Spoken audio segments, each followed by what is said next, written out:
Hey everybody, Butch Bellah here with you. Welcome to episode number 3 of our weekly Sales Power Tips video blog. I'm so glad you could join us this week and hope that you're getting a lot out of these video blogs and sharing them with friends and other people that you think could benefit from them. I'm going to talk about something today that is near and dear to my heart, and something if you've read my blog, you know is something that I'm pretty passionate about, and that's time wasters and things that salespeople do during their selling hours that produce no visible results, or they don't advance relationships forward.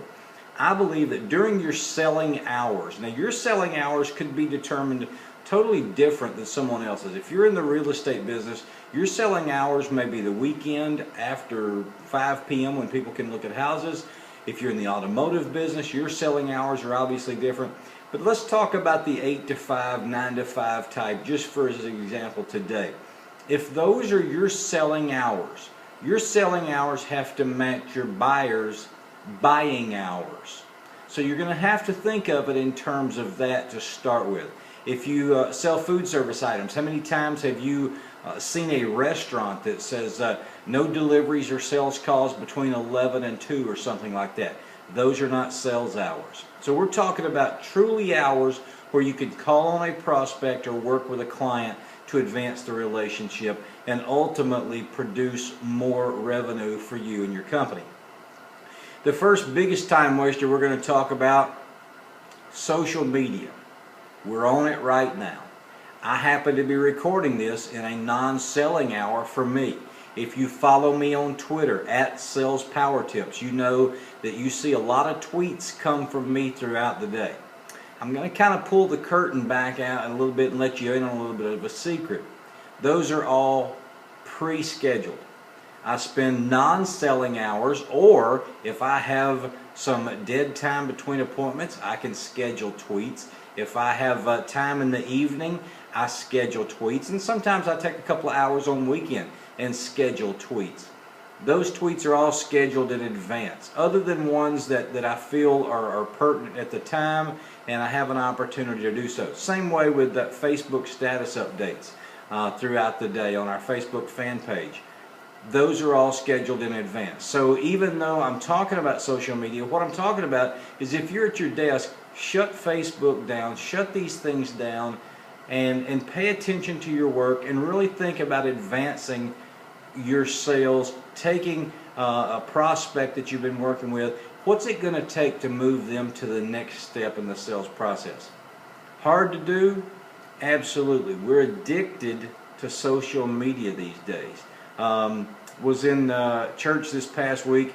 Our pastor called technology hecknology and wrecknology, and we have to checknology before it wrecksnology, and I think there's a lot of truth in that. It is a blessing and a curse.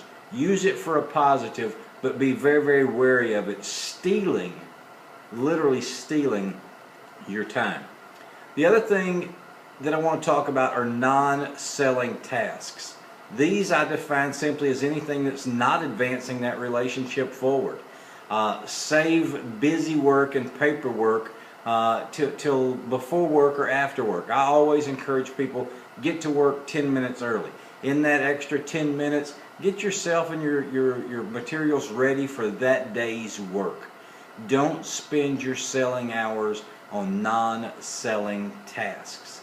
Ask yourself, is this going to move me closer to a sale? Is it going to benefit my client or my prospect? If not, I don't think it needs to be done during your selling hours. Finally, windshield time. This is a brutal killer. If you work out of your automobile, take some time with a sales manager. Look at your route, your schedule. I see so many people backtracking and literally running into themselves. They'll go into the same market Tuesday and then Thursday again for any number of different reasons. Find ways to eliminate windshield time. The great Zig Ziglar talked about automotive university, and I think there's a place for that. But if you're spending more than a couple of hours a day in automotive university, you're really taking away from time where you should be at selling university and working with your clients. I realize that if you work out of your automobile, you have to drive between clients. And I want you to make that drive, number one, safely, but also as productive as possible. But find ways to cut that windshield time down. Put yourself face to face in front of your clients instead of looking through that windshield. I hope you benefit from these ideas. If you've got others, please share them with me. Email me, butch@butchbella.com. BUTCHBELLAH.com. Check out our website at butchbella.com. More than 100 blogs and posts there on everything from sales, personal development, time management, sales training, closing tips, any number of different things that are there. Also follow us on Facebook. Sales Power Tips is me.